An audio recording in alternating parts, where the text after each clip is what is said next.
Thank you. Thank you for having me here. My name is Mia, and this speech was written with the help of a support worker and my friends. I was really scared to do this, scared that I'll face repercussions, cuts to my plans, and unfair consequences. I have several conditions that are considered severe. I am exactly who the NDIS was created to support.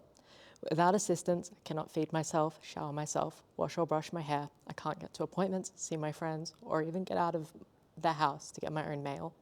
I live alone in community disability housing project housing, which is not accessible. It has a step at the front door. I can't open or close the doors by myself, and I haven't had enough OT funding to get a ramp put in or any modifications. I can't leave the house without significant help, and I do not have any informal supports.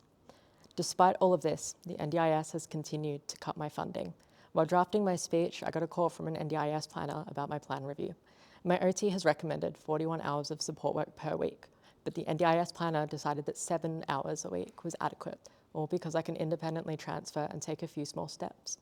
The NDIS has letters from my GP and my OT saying that I will die without adequate support work funding, despite the fact that I'm suffering from starvation and malnutrition because I can't cook or access food consistently. I have not had an increase in my support work funding. I was told that I just have to build capacity, but how can I do that with such minimal funding? Building capacity will not account for all the things that I can't do because of my disabilities and my situation. Additionally, reductions to my physio funding has caused a significant decline in my already weak muscles, which I had spent years trying to build up and will not be able to regain them again due to my condition. The proposed changes and cuts to the NDIS will lead to more people in my position. When we say NDIS cuts will kill us, this is what we mean. These changes will cause more people to die in pain due to preventable deaths. It will have more people slipping through the cracks as they desperately fight for their basic needs. Physical and mental disabilities are not separate entities that the NDIS should pick and choose between. They overlap. I don't choose to need a wheelchair one day and be autistic the next. You cannot choose to fund one part of my disability and expect that to solve everything. The NDIS does not currently understand complex and multiple disabilities.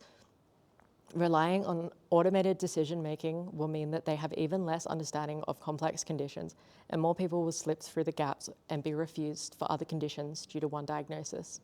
According to the Australian Institute of Health, 65% of disabled Australians live with 3 or more long-term conditions. The NDIS is not set up to support the reality of disability. We do not fit into neat little boxes. After a major health episode I had in 2025, which left me with lasting cognitive issues, the NDIS put all the care responsibility on my partner at the time.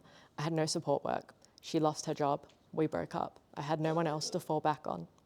Taking support funding from NDIS participants puts the load on family and friends and puts more strain on our already struggling health and mental health systems. Families being pushed to care for their loved ones will see people losing their jobs or being forced to quit, needing to go on Centrelink and needing more support and services that will cost the government. Blatantly, this is eugenics. Taking our community access funding isolates us from the community, so it's easier for the general population to continue to dehumanize and forget about disabled people.